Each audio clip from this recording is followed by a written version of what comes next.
మనము విన్న సంగతులు, ప్రభువు మనతో మాట్లాడిన సంగతులు ఈ రోమాపత్రిక 8:29లో యేసుక్రీస్తు ప్రభు సారూప్యతను గురించిన 5 సంగతులు మనం గడిచిన వారం అంతకుముందు వారము చూసుకున్నాం. ప్రభు మనతో మాట్లాడాడు.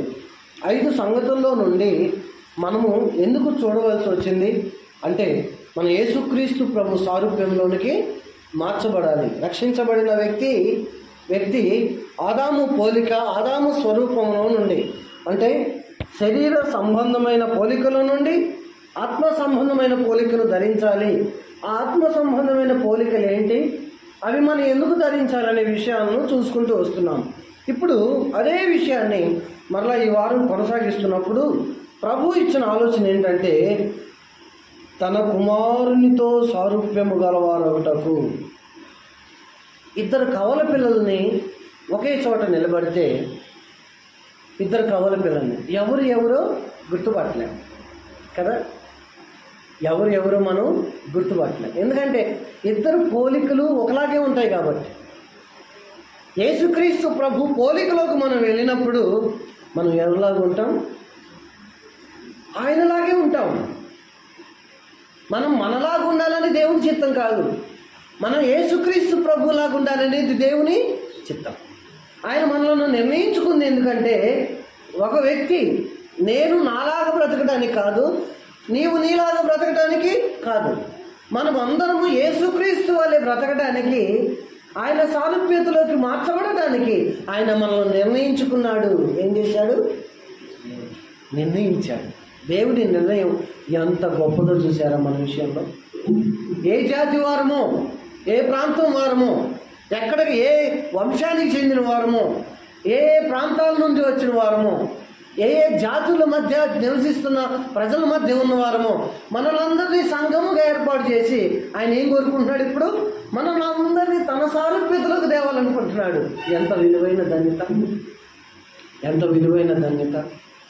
ఇప్పుడు ఆదికాండము 1వ అధ్యాయంలో ఒక మాట చూస్తే చూడండి. ఆదికాండం 1వ అధ్యాయంలో 26-27 వచనాల్లో ఒక మాట చూద్దాం. 26-27 వచనాల్లో దేవుడు మన స్వరూపమందు మన పోలిక చొప్పున నరులను చేద్దాం. ఒకళ్ళు అంటున్నారా, 2 అన్నారా, ఎంతమంది అన్నారు ఇక్కడ? ఇప్పుడు నేను నా పోలిక నా స్వరూపంలో వాళ్ళని చేస్తా అంటే అది ఏకవచనం. చేద్దాం ఎవరెవరు ఉన్నారు? తండ్రి, కుమారుడు, పరిశుద్ధాత్మ. మనం చేద్దాం. మానవ నిర్మాణం, మానవ స్వరూపం, మానవ పోలిక వెనక తండ్రి, కుమార, పరిశుద్ధాత్మ ముగ్గురు ఉన్నారు. మన పోలిక అంటే అందుకంటున్నాడు మన పోలిక మన స్వరూపము చొప్పున నరులను చేద్దాం అంటున్నారు. 27 వచనం, దేవుడు తన స్వరూపమందు నరుని సృజించెను, దేవుని స్వరూపమందు వారిని సృజించెను. చూడండి, ఆదామును మొదట సృజించినప్పుడు ఎవరి స్వరూపంలో సృజించాడు? దేవుని స్వరూపంలో సృజించాడు. దేవుని స్వరూపంలో సృజించిన మనలను ఇప్పుడు ఆయన స్వరూపంలోకి మళ్ళా ఎందుకు తీసేయాలనుకుంటున్నాడంటే మధ్యలో ఒక బ్రేక్ పడింది కదా. ఆ బ్రేక్ను మనం చూసాం. ఎక్కడ? ఏదేను తోటలో ఒక బ్రేక్ పడింది. ఏదేను తోటలో జరిగిన ఆ బ్రేక్ వల్ల ఇప్పటి వరకు ఆ స్వరూపం మరలా నరునిలోకి రాలా. 5:1లోనేమో దేవుడు తన స్వరూపమును తన పోలిక చొప్పున నరులను చేశాను, ఆదామును చేశాను అని మాట రాస్తే 5:3కు వచ్చేసరికి ఆదాము తన స్వరూపము తన పోలిక చొప్పున షేతును కన్నాడు అని రాశాడు మోషే. కారణం ఏంటంటే అక్కడ పడిన బ్రేక్. ఆజ్ఞ అతిక్రమించడం ద్వారా ఏమవుతుంది? దేవుని పోలిక పోయింది. మనం దేవుని ఆజ్ఞను అతిక్రమిస్తుంటాం చాలాసార్లు కదా. అందువల్ల ఏమవుతుందో తెలుసా? ఆయన స్వరూపం మనలో ఉందనే విషయము మర్చిపోయి ఆజ్ఞను అతిక్రమిస్తున్నాం కాబట్టి ఆ స్వరూపాన్ని పోగొట్టుకుంటున్నాం. ఒక చెట్టు నాటబడిన తర్వాత పెరుగుతుంది, కొమ్మలు వెదజల్లాయి, ప్రతి కొమ్మకు కాయలు వచ్చాయి, పువ్వులు వచ్చాయి. ఇప్పుడు ఒక వ్యక్తి వచ్చి ఒక ఆ చెట్టుకున్న ఒక కొమ్మను నరిగితే ఆ కొమ్మకున్న చెట్లు ఆకులు కాయలు పడిపోతాయి.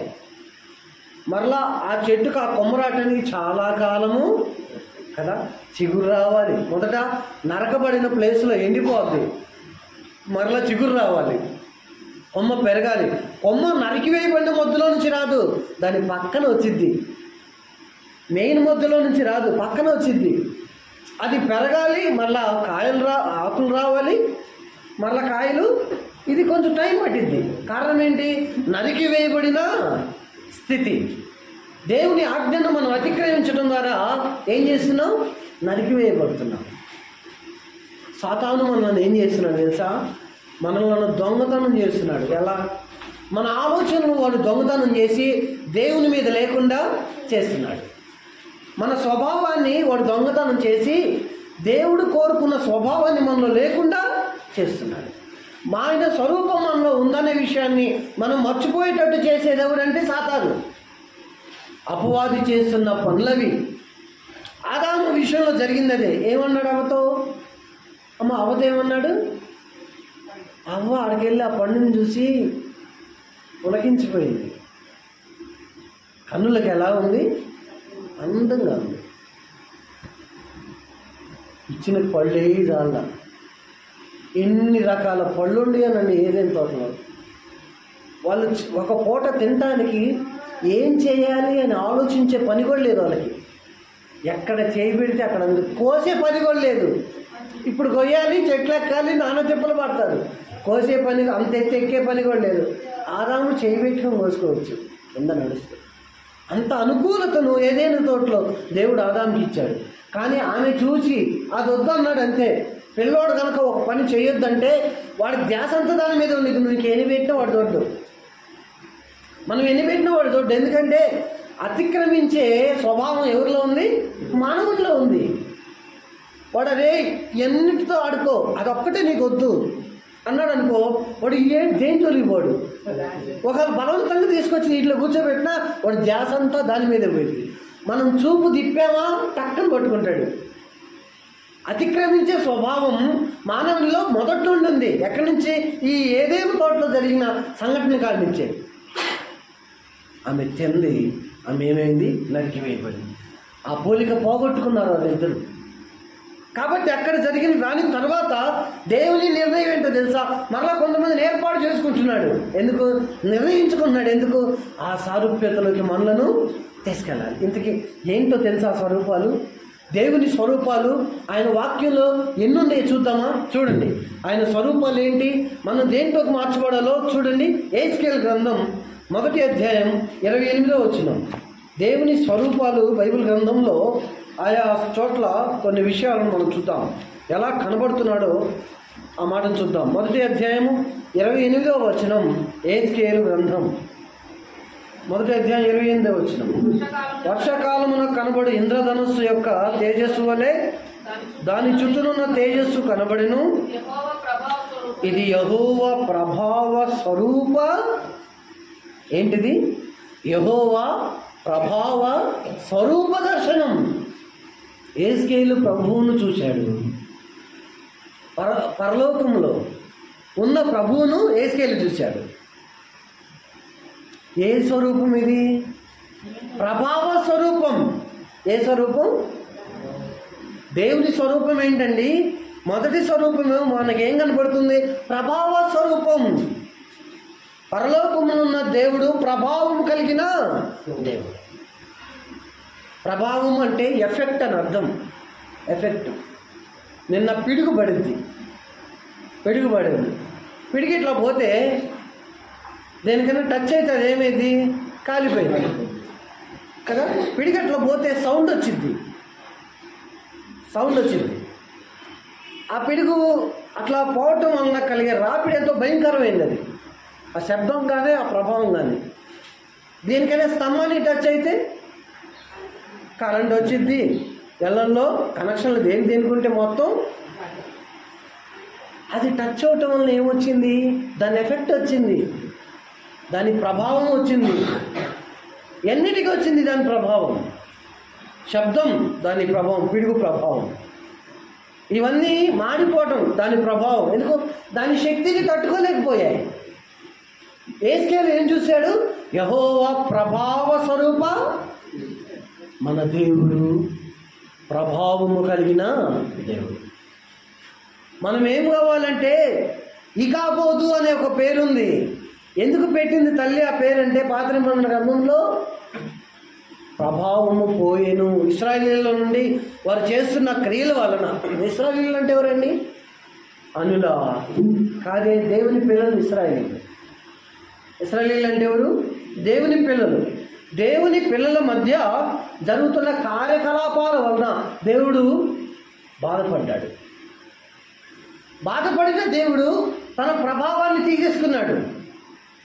ఇశ్రాయేలీయుల నుండి దేవుని ప్రభావం పోయిన తర్వాత శత్రువులు వచ్చి ఆక్రమించుకున్నారు ఇశ్రాయేలీయుల్ని. కారణం, దేవుని ప్రభావం ఇశ్రాయేలీయుల మీద. అందుకని ఆ రోజు ఒక బిడ్డ పుడితే ఆ తల్లి వాడికి పెట్టిన పేరు ఏంటంటే ఇకాబోదు అనే పేరు పెట్టింది. కారణం, ప్రభావము పోయేను, వెడలిపోయేను. మనలో దేవునికి ఆయాస్కరమైన కార్యాలు ఉండటం వలన మనలో దేవుని ప్రభావము స్వరూపము పోతుంది. అందుకనే దేవుని ప్రభావ స్వరూప దర్శనాన్ని మనం చూస్తున్నాం. ఒక విశ్వాసి దేవుని ప్రభావము స్వరూపంలోనికి మార్చబడాలి. ఎలా అంటే ఆయన ఎట్టి ప్రభావం కలిగి ఉన్నాడు. ఆయన భూమి మీద ఉన్నప్పుడు ఏ ప్రభావం ఆయనలో ఒక్క వస్త్రపు చెంగుజాలనుకుందాం. ఎవరు?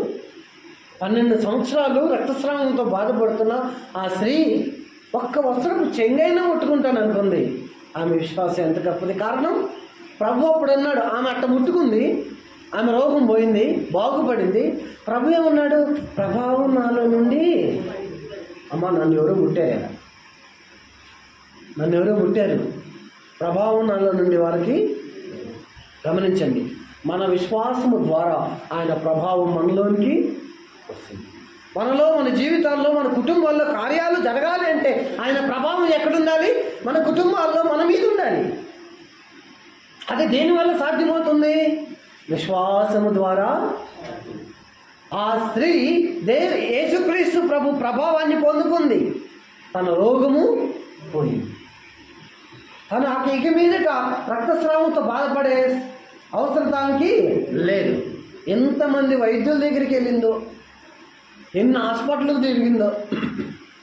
నా పరిస్థితి ఏంది? ఇట్లా చావాల్సిందనే నేను ఇట్లా చావాల్సిందేనా అనుకుందామే. నా పరిస్థితులు బాగుపడవా అనుకుంది. నా దేహం ఎందుకు ఇట్లా అయిపోతుంది అనుకుంది. ఇక నేను ఇంతేనా జనం మధ్య అనుకుంది. బయటకు పోవాలంటే సిగ్గు, ఎక్కడికైనా ఫంక్షన్లు పోవాలంటే సిగ్గు, ఎక్కడికైనా కలిసి బంధువులతో కూర్చోవాలంటే సిగ్గు. కారణం, రోగం ఉంది, ఉండలేకపోతుంది, బలహీనురాలు అయిపోతుంది, శరీరంలో ఉన్న సత్తువు మొత్తం పోతుంది.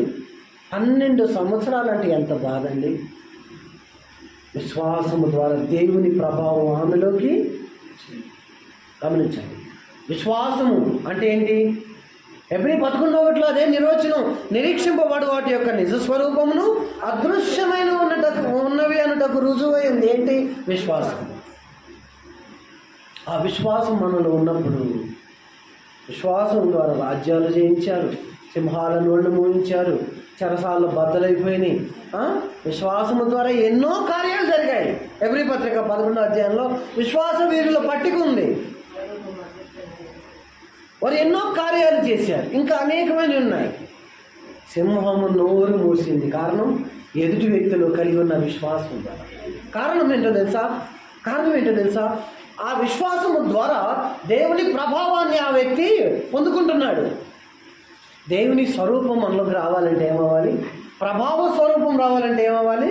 మనం విశ్వాసం కలిగి ఉండాలి. రెండవ స్వరూపం ఏంటి? యాకోబు పత్రిక. మనము దేవుని స్వరూపంలోకి మార్చబడటం దేవుని ఉద్దేశం, దేవుని ఆశ. మనం అది నెరవేర్చాలి. అది అలాగ నెరవేర్చినప్పుడే ఆయన మనల్ని చూసి ఆయన ఆనందిస్తాడు. రెండవ స్వరూపం చూడండి, యాకోబు పత్రిక 2వ అధ్యాయం 1వ వచనం. నా సహోదరులారా, ఏ స్వరూపి అయినా చాలు. ఏ స్వరూపి అయినా, అమ్మ వింటున్నారా? ఆయన ఏ స్వరూపి? మహిమా స్వరూపి. మహిమ అంటే గ్లోరీ అని అర్థం. గ్లోరియస్. ఆయన ఎవరు? మహిమా స్వరూపి. నా మహిమా స్వరూపి మన ఈ ప్రభు అయిన యేసుక్రీస్తు మనలో ఏముండాలి? దేవుని మహిమ. మొదట్లో ప్రారంభంలో ప్రభు మనతో చెప్పాడు మహిమ, బ్రైట్నెస్ అనే విషయాన్ని చెప్పాడు. బ్రైట్నెస్, మహిమ, బ్రైట్నెస్ పెరగాలి అంటే ఒక ఆప్షన్ నువ్వు పట్టుకొని పెంచుకుంటూ పోవాలి. ఫోన్లో దేవుని వాక్యమును అలా పట్టుకుంటే నీలో దేవుని మహిమా స్వరూపం పూర్తిగా ఆ బ్రైట్నెస్ని నిల్లు చేసావు, జీరో చేసేసావు. కనపడిద్ది స్క్రీను, కనపడదు. లోపల ఏముందో కనపడదు. కారణం నీ బ్రైట్నెస్ జీరో అయిపోయింది. అంటే నీలో ఉన్న మహిమ ఏమైపోయింది? జాగ్రత్త. దేవుని మహిమ మనం కలిగి ఉన్నాం. మనలను మహిమపరిచాడు. మనలను ప్రభు మహిమపరిచాడు. మహిమపరచబడిన మనం మహిమపరచబడిన అనుభవంలో బ్రతకాలి. కారణం గుర్తుపెట్టుకోండి. ఎందుకు యాకోబు తన పత్రికలో మీలో ఎవరికైనా శ్రమ సంభవించినా అతను ప్రార్థన చేయాలి, మీలో ఎవరికైనా సంతోషం కలిగినా అతను కీర్తనలు పాడాలని చెప్పి, మీలో ఎవడైనా రోగి ఉన్నాడా వాడు సంఘ పెద్దలను పిలిపించి ప్రభునామమున అతనికి నూనె రాచి విశ్వాస సహితమైన ప్రార్థన అతని స్వస్థపరచును, ఆ ప్రభు అతన్ని లేపును. వాడు పాపము చేసిన వాడైతే పాప క్షమాపణ. ఎందుకు ఈ మాట ప్రభు యాకోబు ద్వారా చెబుతున్నాడంటే, దేవుని మహిమ పొందిన ప్రజలు ఆ వ్యక్తి మీద చేతుల నుంచి ప్రార్థన చేస్తున్నప్పుడు ఏం జరుగుతుంది? కార్యము జరుగుతుంది. మనలో దేవుని మహిమ ఉన్నప్పుడు మన ప్రార్థనకు ప్రతిఫలము దక్కుతుంది. మనలో దేవుని కార్యము జరగాలంటే మనలో దేవుని మహిమ ఉండాలి. ఎందుకు చాలామంది జీవితాల్లో ప్రార్థన చేస్తున్న కార్యాలు జరగట్లేదో తెలుసా? వారు దేవుని మహిమలో ఉన్నారనే విషయాన్ని వారు మర్చిపోయి జీవిస్తున్నారు. జాగ్రత్త. నువ్వు శరీర సంబంధిగా కాదు బతకాల్సింది. శరీరంలో ఉన్నాం కానీ శరీర సంబంధిగా ఒక మాట చెప్తానండి. మన ఇల్లు రాళ్ళతో కట్టబడింది, సిమెంట్ రాళ్ళతో కట్టబడి గట్టిగా ఉంది కదా, గట్టిగా ఉంది. మనం ఆ ఇంటిని మనం ఉండటానికి మాత్రమే వాడుకుంటున్నాం, అంతేగా? మనం నివసించడానికి మాత్రమే మనం వాడుకుంటున్నాం. దాని స్వభావం మన మనసుకుంటే సరిపోయిద్దా? రాయిలాగా బతకగలమండి? కరెక్ట్ కాదు కదా. మరి ఆ ఇంటిని ఎందుకు ఉండటానికి మాత్రమే. ఈ దేహము మనం ఉండటానికి మాత్రమే. ఆ దేహ స్వభావం బట్టి మనం జీవించడానికి. ఆ రాయి ఎలాగైతే ఒక గృహముగా మనకు ఉపయోగపడుతుందో, ఈ దేహము కూడా మన ఆత్మ నివసించడానికి ఒక గృహం అంతే. ఈ గృహంలో మనం ఉన్నంత కాలం, ఈ తాత్కాలికమైన గృహంలో మనం ఉన్నంత కాలం మనం ఏం చేయాలి? ఆత్మ సంబంధులుగా బ్రతకాలి. మన ఆత్మ నివసించడానికి ఈ గృహాన్ని ఇచ్చాడంతే దేవుడు. మనం ఏం చేయాలి తెలుసా? ఈ శరీర సంబంధమైన జీవితం అంటే ఏంటి? శరీర ఆశ, నేత్ర ఆశ, జీవపు ఈ మూడు దేనికి సంబంధించినవి అంటే శరీరానికి సంబంధించినవి, దేహానికి సంబంధించినవి. లోకస్తులంతా ఏ తాటి మీద వెళ్తున్నారంటే ఈ మూడిటి మీదే. వాళ్ళ కంటికి ఏది నచ్చితే అది కోరుకుంటారు, కంటితో ఆనందం పొందుతారు. ఏమండి, సీరియళ్ళు చూడని విశ్వాసులు లేరా? సీరియళ్ళు చూడని లోకస్తులు లేరా? ఎందుకు చూస్తున్నారు తెలుసా? ఆశ, నేత్రాశ. అయ్యో ఈ పూటకి ఎలా, ఈ సంవత్సరానికి ఎలా, రేపటి దినానికి ఎలా, రేపటి సంవత్సరానికి ఎలా, ఈ ఆశతో బ్రతుకుతుంటారు. అయ్యో అయ్యో అయ్యో అయ్యో అయ్యో ఎన్ని ఆలోచనల చేత బ్రతుకుతుంటారు తెలుసా? ఇది జీవపు డంబం, బతకాలనే కోరిక. నువ్వు ఎన్ని కోరికలు పెట్టుకున్నా ఆయన సమయానికి ఆయన నిన్ను పిలుచుకుంటాడు కదా. నిన్న లక్ష్మమ్మ ఇంటిలో పడుకొని ఉంటే మంచం మీద నుంచి, డబల్ కాట్ మంచం మీద నుంచి కింద పడింది. లక్ష్మమ్మ నించొని కింద పడింది. పక్కన రాయి ఉందండి, గచ్చుంది, ఇంట్లో గచ్చుంది. కానీ తగిలిందంటే ఏం పరిస్థితి? బలమైన గాయం, చాలా ప్రమాదం. తగలకుండా చేసింది ఎవరు? ఎందుకు? నీకు ఇంకా సమయము. అది ప్రభు తన సమయానికి తన కార్యం చేసుకుంటాడు. వాళ్ళు చిన్నోళ్ళని లేదు, పెద్దోళ్ళని లేదు, ఎవరని లేదు, ఆరోగ్యవంతులేదు, అనారోగ్యవంతులని లేదు, ఇంకా చాలా జీవితం గడపాల్సిన వాళ్ళని లేదు, ఇక ఏ సంబంధం లేదు. ఆయన నువ్వు పుట్టినప్పుడే నీ ఎక్స్పైరీ డేట్ కూడా పెట్టేశాడు. మనం పుట్టినప్పుడే మన ఎక్స్పైరీ డేట్ దేవుడు పెట్టేశాడు. ఆ ఎక్స్పైరీ డేట్లో మనం ఎక్కడున్నా వెళ్ళిపోవాల్సిందే. చీరాల నుండి పిడుగురాలకు ఒక హైవే వేస్తున్నారు. పర్చూరు దగ్గరలో ఆ హైవే అలా దిగి ఇలా పైకి ఎక్కిద్ది రోడ్డు. అక్కడ ఏం జరిగింది తెలుసా? 2-3 రోజుల క్రితం బండలు, స్లాబ్లు ఉన్నాయి కదా, గ్రానైట్ స్లాబ్లు, అవి వేసుకొని వస్తున్న లారీ ఒకటి వస్తుంటే వేయాల్సిందేమో ఎన్ని టన్నులు? 15 టన్నులు. వేయాల్సిందేమో 25 టన్నులు వేసాడు. వాళ్ళు పడుకొని ఉన్న రాళ్ల మీద. ఆ రోడ్డు దిగే సమయాన లారీ ఇలా ఒరిగింది, దాని సైడ్ డోర్ ఇరిగిపోయింది. ఆ బరువుకి ఇరిగిపోయింది. రాళ్ల మీద ఉన్న వాళ్ళు ఏం చేశారంటే, వాళ్ళు నిద్రపోతున్నారు రాత్రులు, పాపం నిద్రపోతూ అట్లా ఒరిగేలేకి వాళ్ళు కళ్ళు తెరిచి చూసే సమయం లేకుండానే వాళ్ళ మీద రాళ్ళు వచ్చి పడి అప్పచ్చైపోయారు. కారణం ఏంటి? సమయం. ఏంటది వాళ్ళకి? వాళ్ళు పెళ్ళైన వాళ్ళని కాదు, పెళ్ళి కానోళ్ళని కానీ, యవనస్తులని కానీ, వృద్ధాప్యులు, ఏ సంబంధము వాళ్ళకి అది సమయం అంతే. కానీ ఆ సమయం మనకు రాకముందే మనం ఏం చేయాలి? దేవుని స్వరూపంలో మనం బ్రతుకుతూ, అప్పుడు ఆయన స్వరూపంలో బ్రతుకుతున్నప్పుడు ఆయన మధ్యాకాశానికి వచ్చి కడబోర మోగించినప్పుడు మనం ఏమవుతాం? ఆయన స్వరూపంలో ఆయన కనపడతాం. అప్పుడు చూస్తాం ఆయన మనలో ఉన్నట్టుగానే అక్కడ ఉన్నాడు. అప్పుడు అనుకుంటాం మనలో ఎలాగున్నాడు? ప్రభావం కలిగిన ప్రభువుగా ఉన్నాడు. మనలో ఎలాగున్నాడు? మహిమ ధరించిన ప్రభువుగా ఉన్నాడు. మనలో ఉన్న ప్రభువునందు మనం ఏం చేయాలి? ఆనందించాలి. మనలో ఉన్న ప్రభువును బట్టి మనం జీవించాలి. జాగ్రత్త విషయంలో మొదటిది ఏంటిది? ప్రభావ స్వరూపం. రెండవది ఏంటిది? మహిమ స్వరూపం. మూడో విషయం యోహాను సువార్త 14వ అధ్యాయము 16వ వచనం చూడండి. యోహాను సువార్త 14వ అధ్యాయం 16వ వచనం. నేను తండ్రిని వేడుకొందును, మీ యొద్ద ఎల్లప్పుడూ ఉండుటకై ఆయన వేరొక ఆదరణకర్తను, అనగా ఏ స్వరూపి?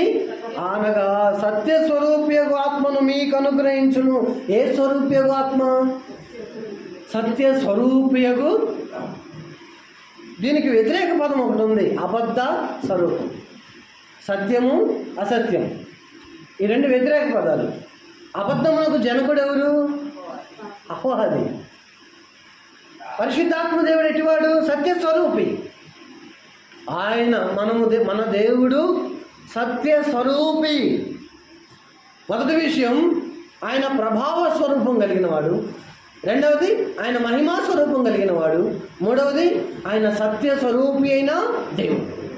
ఇప్పుడు చెప్పండి, ఆయన సత్యస్వరూపి అయిన దేవుడుగా మనలో ఉంటే మనం అబద్ధాలు చెప్పొచ్చండి? అబద్ధాలు చెప్పకూడదు, తప్పు. చిన్న మాటలకి అబద్ధాలు చెప్పేసి తొందరగా అబద్ధాలు ఆడుతుంటారండి. త్వరగా అబద్ధాలు ఆడుతుంది చాలా అలవాటు చాలా మందికి. చాలా తప్పు. దేవుడు అబద్ధికులందరిని ఎక్కడేస్తాడు? అగ్నిగంధకములతో మండుగుండములో ఎక్కడేస్తాడు. ఆ లిస్టులో అబద్ధికులు ఉన్నారు. అబద్ధం ఆడొద్దు. మనుషులు నిన్ను ఇష్టపడకపోయినా నిజమే చెప్తా. నీ మాట అవునంటే అవును, అంతే. మాట మార్చడానికి వీల్లేదు, అబద్ధము చెప్పడానికి వీలు. నీ కళ్ళ ముందు ఒకటి జరిగితే నువ్వు అది చెప్పాల్సి వస్తే నువ్వు నిజమే చెప్పు. నీ ఉద్యోగాల్లో, నీ వ్యాపారాల్లో నువ్వేం చెప్పాలి? నిజమే చెప్పాలి. నేను కొన్ని జాబులను ఎంచుకోను, ఎందుకో తెలుసా? కంపెనీ వ్యాపార లాభాల కోసం అబద్ధాలు చెప్పాలి. కంపెనీ వ్యాపారాల కోసం నా ఉద్యోగం నిలుపుకోవడానికి, నాకు జీతం రావడానికి నేనేం చేయాలి? అందుకని ఆ ఉద్యోగాలు చాలా నేను చాలా జాయిన్ అవ్వాల. కారణం ఏంటో తెలుసా? అబద్ధం చెప్పాల్సి వచ్చింది. అబద్ధము చెప్పడానికి వీలు. ఎందుకంటే మనలో ఉన్న ప్రభు ఎటువంటి వాడు? సత్య స్వరూపియగు దేవుడు. మనలో సత్య స్వరూపి అయిన ప్రభు ఉంటే మన అబద్ధాలను లోపల నుంచి లోపలికి పంపిస్తుంటే ఎట్లాగండి? ఆయన ఉంటాడు మనలో. ఆయన స్వరూపం పాడైపోయిద్ది. ఆయన స్వరూపం ఏమైద్ది? పాడైపోయిద్ది. ఏంద్రా నల్ల పడిపోయావంటే ఈ మధ్య ఎక్కువ ఎండలో తిరుగుతున్నానంట. నిద్ర లేస్తే పని అంతా ఎండలోనే, ఎర్రగా ఎట్టుంటాను అంటావు, అంతేగా. నలుపు ఏంటో తెలుసా? పాపం. ఆ నలుపు ఏంటో తెలుసా? అబద్ధాలు. ఆ అబద్ధాలు నీలో నువ్వు మాట్లాడుతూ ఉంటే, నీలో ఉంటే, నీలో ఉన్న తెలుపు ఏమైద్ది అంటే సత్య స్వరూపం ఏమైద్ది? పాడైపోయిద్ది. పాడు చేసుకుంటావా, బాగు చేసుకుంటావా? ఆలోచించు. బాగు చేసుకోవాలంటే అబద్ధాలు చెప్పే అలవాటు ఉంటే మానుకోవాలి. పాడు చేసుకోవాలంటుంటే కంటిన్యూ చేయి. కానీ నువ్వు అలా దాన్ని కంటిన్యూ చేసావా, రేపు నరకంలో ఉంటావు. అబద్ధికులను దేవుడు ఒప్పుకోడు. నా సన్నిధికి మీరు అర్హులే కాదంటాడు. నిజం, నీ మాట అవునంటే అవును, కాదంటే ఎఫెక్ట్, ప్రభావ స్వరూపం. రెండోది గ్లోరీ, మహిమా స్వరూపం. మూడోది ట్రూత్, సత్య స్వరూపం. నాలుగో విషయం ఇదే యోహాను సువార్త 17వ అధ్యాయం చూడండి. మనలో ఏ స్వరూపం ఉండాలని ప్రభు ఆశిస్తున్నాడో దేవుని స్వరూపంలో మనం చూస్తున్నాం. యోహాను సువార్త 17వ అధ్యాయం 25వ వచనం.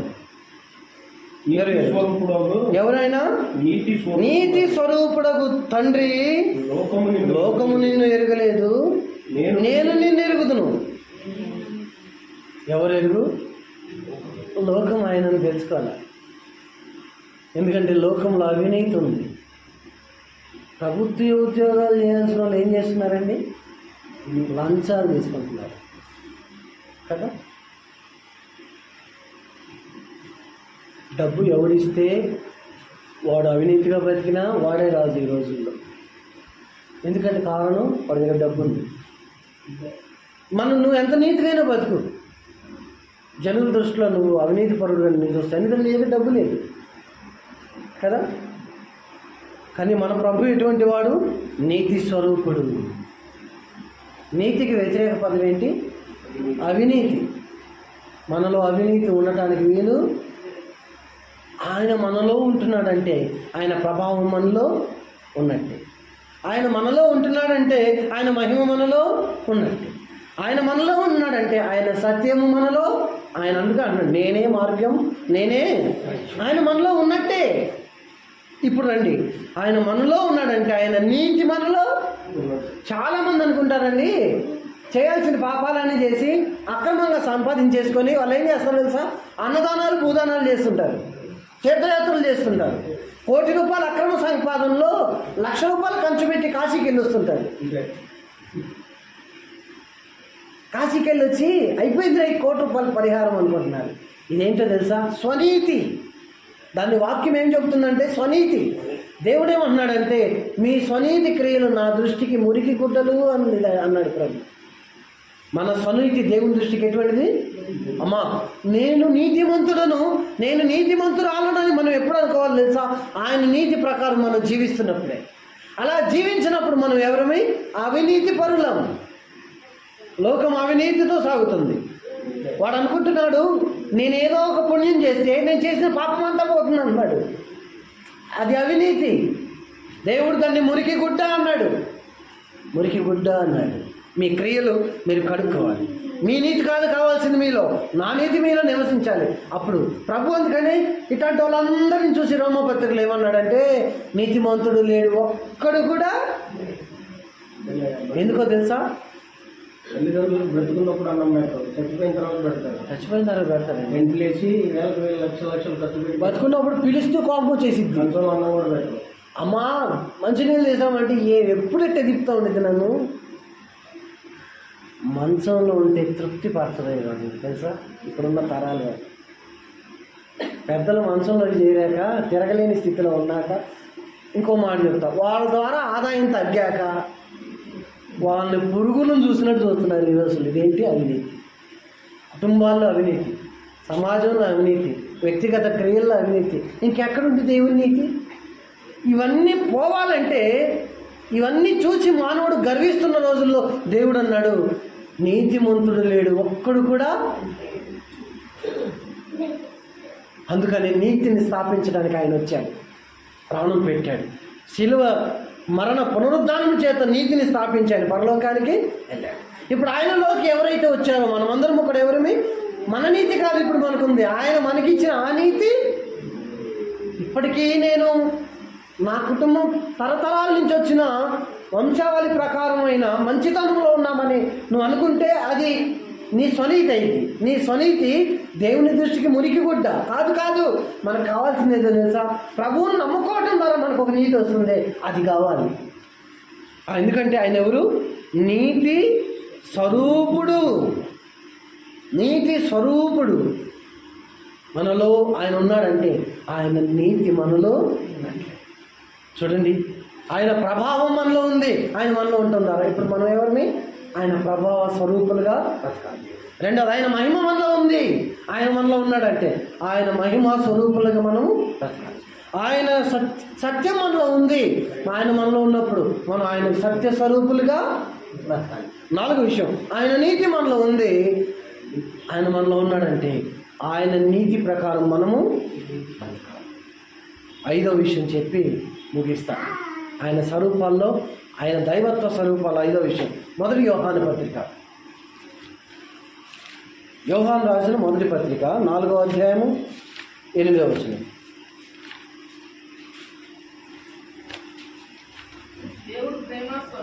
ఏ స్వరూపి? గట్టిగా చెప్పాలి. దేవుడు ఏ స్వరూపి? దేవుడు ప్రేమ. ఏంటండి మాకు ప్రేమ అంటే తెలీదా? నిజంగా నీకు తెలియదు. నేనంట మనుషుల ప్రేమ లాభాన్ని ఆశించింది, కానీ దేవుని ప్రేమ త్యాగాన్ని చూపించింది. ఈ రెండింటికి భేదం అది. ప్రభుత్వాలు ఈ రోజుల్లో ఎంతమందిని ఆదుకున్నాయి తెలుసా? పెన్షన్ 4,000 తీసి వాళ్ళ తల్లిదండ్రులని, పెద్దవాళ్ళని వాళ్ళు కొంచెం చూసుకునేటట్లు చేసింది. ఆ పెన్షన్ కూడా లేకపోతే నీకు టెన్షనే, పూట టెన్షనే పెన్షన్ లేకపోతే. కారణం ఏంటి? ప్రభుత్వాలు కొంచెం ఆదుకున్నాయి. కారణం ఏంటో తెలుసా? మనుషుల ప్రేమ బంధాలు డబ్బుల పైన ఆధారపడ్డాయి, కానీ దేవుని ప్రేమ అలాంటిది. మనం వెతకల ఆయన్ని, మనం పిలవల ఆయన్ని, మనం రమ్మని చెప్పలా ఆయన్ని. ఆయన ఏం చేశాడు? నిన్ను వెతకడానికి, నన్ను వెతకడానికి, నిన్ను ప్రేమించి నన్ను ప్రేమించి, నిన్ను రక్షించడానికి నన్ను రక్షించడానికి మహిమా ప్రేమ స్వరూపైన ప్రభు కలువరి శిలువలో వారికి సింహాసనాన్ని దిగి వచ్చాడు. దిగి ఆయన నుంచి ఏం కోరాడండి? ఆస్తి కోరాడు. మన పిల్లలు మనం రేపు అంటారు, ఏమిచ్చావు నాకు అంటారు కదా. ప్రతి తల్లిదండ్రులను పిల్లలనే రోజులు ఇవి. ఏమిచ్చారు మీరు మాకు, ఏమిచ్చారు మీరు మాకు అంటారు. అంటే ఏంటి? జన్మనిచ్చింది చాలు, వాళ్ళకి పెంచి ప్రయోజకులను చేసింది ఎందుకో తెలుసా? ఇవన్నీ భౌతికమైన విషయాలపైన ఆధారపడి ఉన్న బంధాలు ఇవన్నీ. కానీ దేవుని ప్రేమ అటువంటిది కాదు. ఎటువంటిది? ఆయన ప్రేమ మరణమంతా బలమంతా. చక్కని కీర్తన పాడాడు. ఏంటి తెలుసా? శాశ్వతమైనది నీ ప్రేమ యేసయ్యా, జీవితాంతము నీ ప్రేమను స్మరింతును ప్రియుడా, శాశ్వతమైనది అని ఆ పాట రాస్తూ, మరణమంత బలమైనది నీ ప్రేమ ఒక్కటే ప్రభు.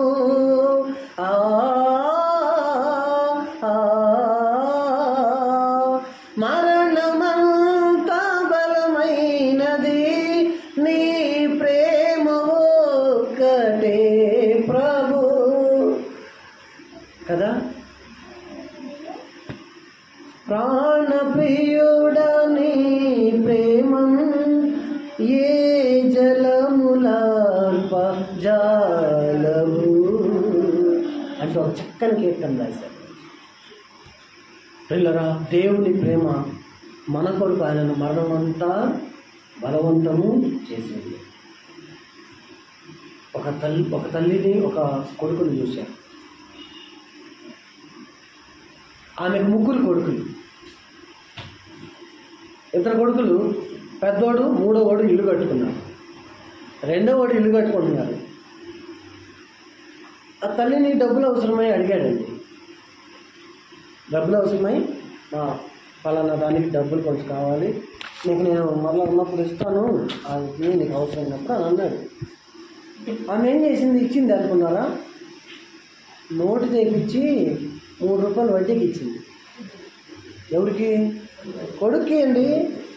కడుపును పుట్టిన కొడుక్కి తల్లి వడ్డీకి ఇచ్చింది. మళ్ళీ ఆదివారం అయితే తెల్ల చీర కట్టుకొని బైబిల్ పట్టుకొని షాలేం రాజు దగ్గరికి వెళ్ళి ప్రార్థనకి. ఏముంది ఆ ప్రేమలో? నిజంగా మారిపోయాయి ప్రేమలు మారిపోయాయి. లోకంలో ఏ ప్రేమ శాశ్వతమైంది? అవసరాన్ని బట్టి ప్రేమించే వాళ్ళు ప్రపంచం మొత్తం ఉన్నారు. మన చుట్టూ కూడా,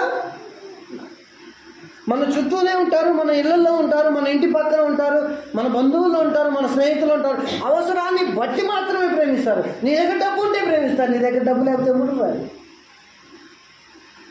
నీ దగ్గర పలుకుబడి ఉంటే ప్రేమిస్తారు, నీ దగ్గర పలుకుబడి లేకపోతే ఎవరు కూడా తిన్నావా పోయేవా అని కూడా అడగరు. కారణం ఏంటంటే ప్రేమ అవసరాన్ని బట్టి సాగుతుంది లోకంలో. కానీ దేవుని ప్రేమ అటువంటిది. ప్రేమకు ఒక నిదర్శనం, ఒక స్వరూపం ఏదైనా ఉంది అంటే చాలు, ప్రభువుని తలుచుకుంటే చాలు. ఆయన ప్రేమ ఎటువంటిదో తెలుసా? ఆఖరి రక్తపు బొట్టు వరకు కూడా మనలను ప్రేమించాడు. ఆఖరి రక్తపు బొట్టు ఆ దేహం నుంచి బయటకు వచ్చేటప్పుడు ఆ బొట్టు ఒక్కటే బయటికి రాదండి. ప్రభు శిలువలో మరణించేటప్పుడు ఆఖరి రక్తపు బొట్టు కారబోతుంది కదా. ఆ రక్తపు బొట్టు ఒకటే కారలా, వెనక నీళ్లు తరుముకుంటూ బయటకు వచ్చాయి. ఆ బొట్టుని నీటి పొర, గుండెకు ఒకడు డొక్కలో పొడిస్తే గుండె చుట్టూ ఉన్న నీటి పొర పగిలిపోయి గుండెలో గ్రంథుల్లో గదుల్లో ఆఖరిలో ఉన్న ఆ బొట్టు, ఆ నీరు ఆ బొట్టుని తరుముకుంటూ బయటకు వచ్చాయి. కారణం ఏంటో తెలుసా? ఆయన ప్రేమ పరిపూర్ణ, ఇంకా కొదువ లేదు. దేవుని ప్రేమను మనం నిజంగా రుచి చూస్తే మన లోకంలో ఎవ్వరి వైపు చూడం.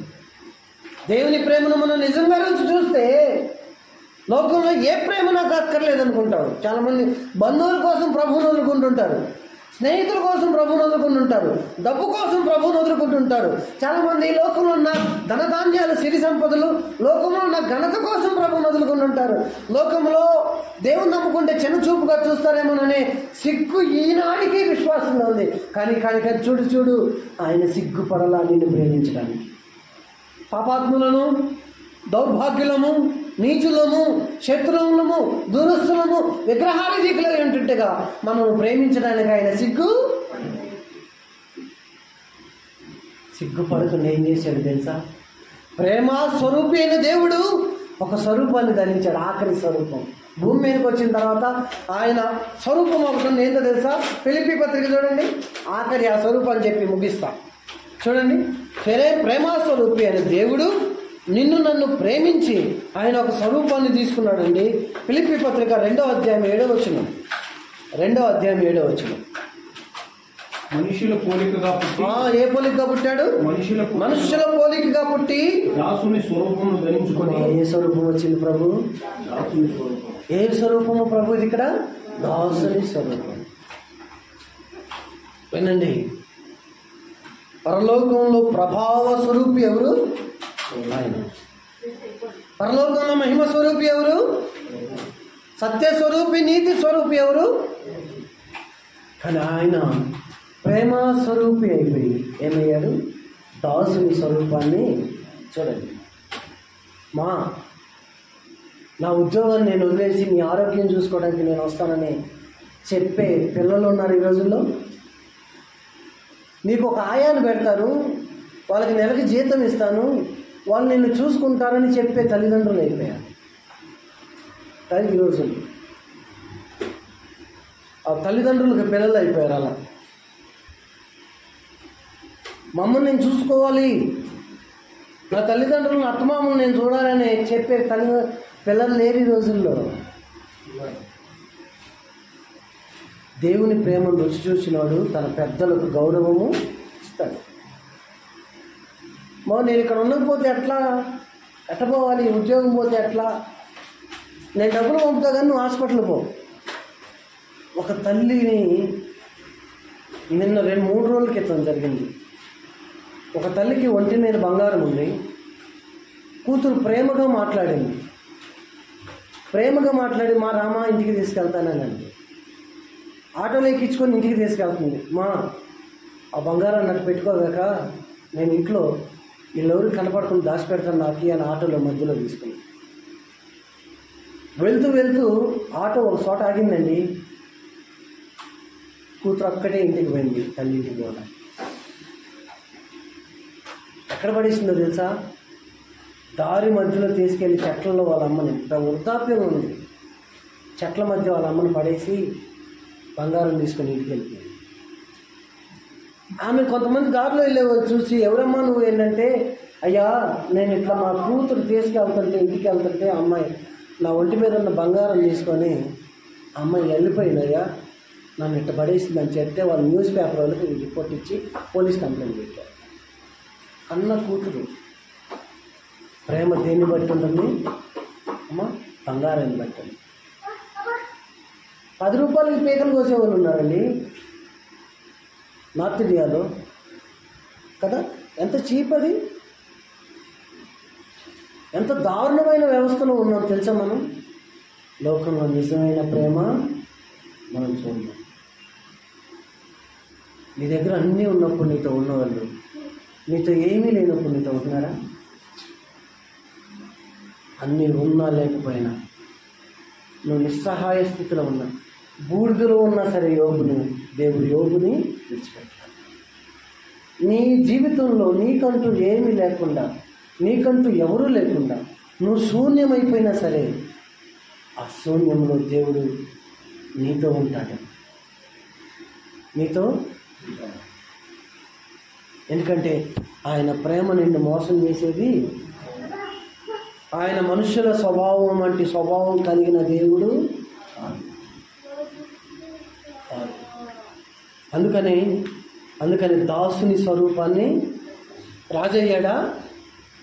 పరలోకం నుంచి దిగి వచ్చి కాలు మీద కాలు వేసుకొని కూర్చొని రాజయ్యాడు ఆయన? దాసుడు అయ్యాడు. కారణం మనుష్య కుమారుడు పరిచారం చేయించుకుంటకు రాలేదు, కానీ పరిచారం చేయుటకును అనేకులకు ప్రతిగా విమోచన క్రయధనముగా తన ప్రాణాన్ని పెట్టడానికి వచ్చాడు. కాబట్టి దాసుడు అయిపోయాడు. 12 మంది శిష్యులు ఆయన సిలువుకి ఎక్కబోయే ముందు 12 మంది శిష్యులను పిలిచి ఏం చేశాడు తెలుసా? కాళ్ళు కడిగాడండి వరుసగా కూర్చోబెట్టి. ఆ రోజుల్లో ఇంటికి పిలిచిన వాళ్ళకి చంపించి కాళ్ళు కడుక్కొని వచ్చి అన్నం తినాలి. శిష్యులు అలా వచ్చారు. ఆయన ఏం చేశాడు తెలుసా? వాళ్ళలో ఒకటిగా ఉన్న ఆయన అక్కడి నుంచి దిగి కూర్చున్న ప్రదేశం నుంచి కిందికి దిగి నడుముకి ఏం కట్టాడు? తన తులవాళ్ళను నడుము కట్టుకొని గిన్నెలో నీళ్లు తీసుకొని ప్రతి ఒక్క కాళ్ళు ఆ గిన్నెలో పెట్టి ఒళ్ళో పెట్టుకొని కాళ్ళు కడిగి తన ఒంటి మీద ఉన్న బట్టతో ఆయన వాళ్ళ కాళ్ళు విద్యలేని పామర్లండి. వాళ్ళు చేపలు పట్టుకొని బతుకులు సాగించేవాళ్ళు. వాళ్ళు ఏం చేశారు తెలుసా? పరలోక సింహాసనాసీనుడైన దేవుడు, ఎవ్వరూ కూడా చూడని సమీపింపరాని తేజస్సులో అమరత్వం కలిగిన దేవుడు ఏం చేశాడు తెలుసా? తన ఒళ్ళో వారి పాదాలను పెట్టుకొని కడిగాడు. ఎంత దాసుడైపోయాడు తెలుసా? కారణం అంత ప్రేమించాడు మనల్ని. పేతురు చూసి గుర్తుపట్టి, ప్రభువా, ఏం దుడుకు ఎక్కువ పేతురికి, ప్రభువా ఏంది నువ్వేంది ఈ పని చేయటం ఏంది, అసలు మేమేంది, మా పరిస్థితి ఏంది అని, వద్దు నువ్వేంది మా కాళ్ళు కావచ్చు ఏంది అన్నారు. పేతురు అన్నాడు. అంటే పేతురు విను, నేను నీ కాళ్ళు కడకపోతే నాలో నీకు పాలు లేదు. ఎందుకు పాదాలు కడిగేది తెలుసా? ఆయనలో మనకు పాలు అంటే భాగం, పాలు అంటే భాగం, వాళ్ళ స్థానం. నీ భాగం నీకు, నా భాగం నాకు. ప్రభువులో మనం భాగం అవటానికి నీళ్లతో వాటి పాదాలు కడిగాడు, మనల్ని రక్తంతో కడిగాడు. ఏం కడిగాడు?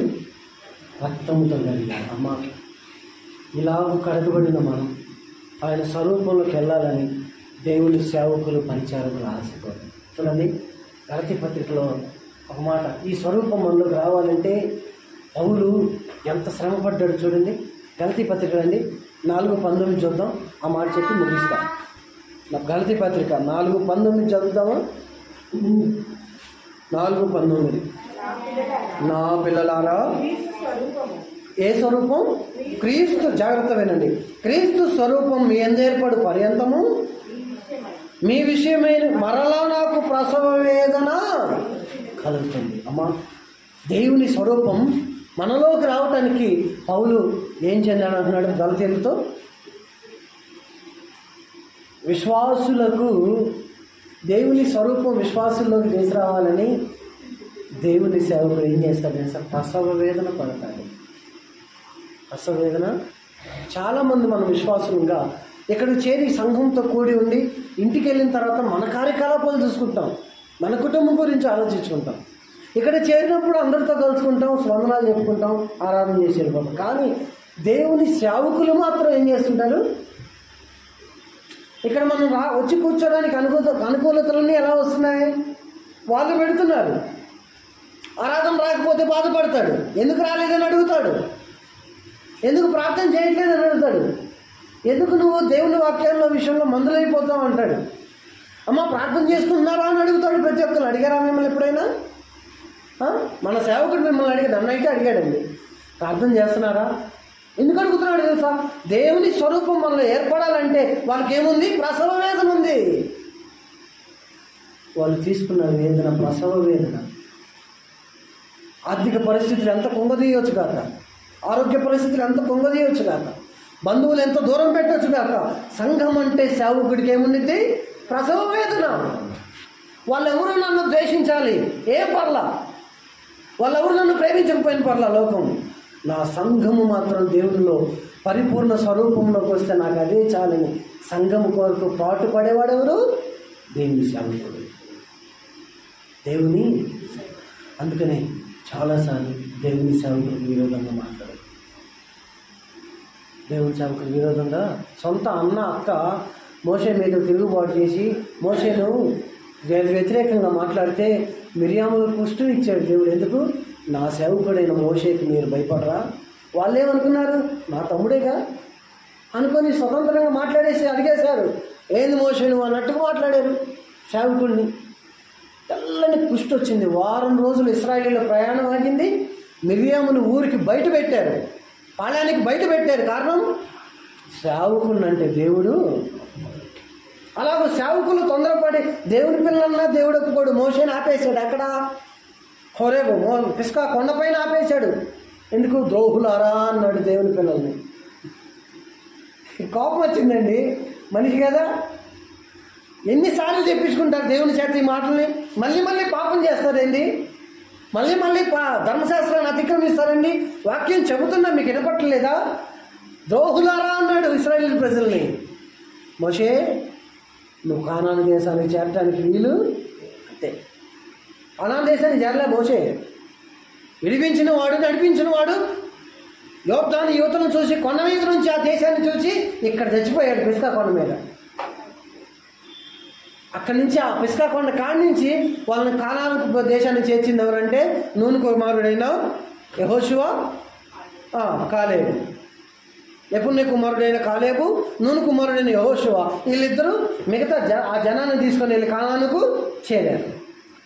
దేవుడి సేవకుడను ఆయన పిల్లలన్నా ఆయన ఒప్పుకోడు, ఆయన పిల్లలను సేవకుడన్నా ఆయన ఒప్పుకోడు. ఎందుకో తెలుసా? వారి పిల్లల్లో ఉండేవారు ఆయనే ఉన్నాడు, సేవకుడిలో ఉండేవారు ఆయనే ఉన్నాడు. ఆయనే ఉన్నాడు అనే అనుభవంలో మనం ఎదుటోళ్ళని ప్రేమించాలి. మన విషయంలో కూడా జాగ్రత్త. అది మన ప్రభు స్వరూపం ఎటువంటిది? మొదటిది ప్రభావ స్వరూపం, రెండవది మహిమా స్వరూపం, మూడవది సత్యస్వరూపం, నాలుగవది నీతి స్వరూపం, ఐదవది ప్రేమ. మనల్ని ప్రేమించి ఏ స్వరూపంలోకి వచ్చాడు? దాసుని స్వరూపంలోకి వచ్చాడు. మనం పరిచర్య విషయంలో దాసులు అవ్వాలి. ఆయనను కోసం బతికే విషయంలో ఆ పైన 5 లక్షణాలు కలిగి ఉన్నప్పుడు మనం రేపు దేవుని పిల్లలుగా యేసుక్రీస్తు ప్రభు ప్రత్యక్షతలో కనబడతాం. అలాగే కనబడేటప్పుడు పరిశుద్ధాత్మ దేవుడు మనందరికీ సహాయం చేయనుగాక. ఆమేన్. ప్రార్థన చేద్దాం.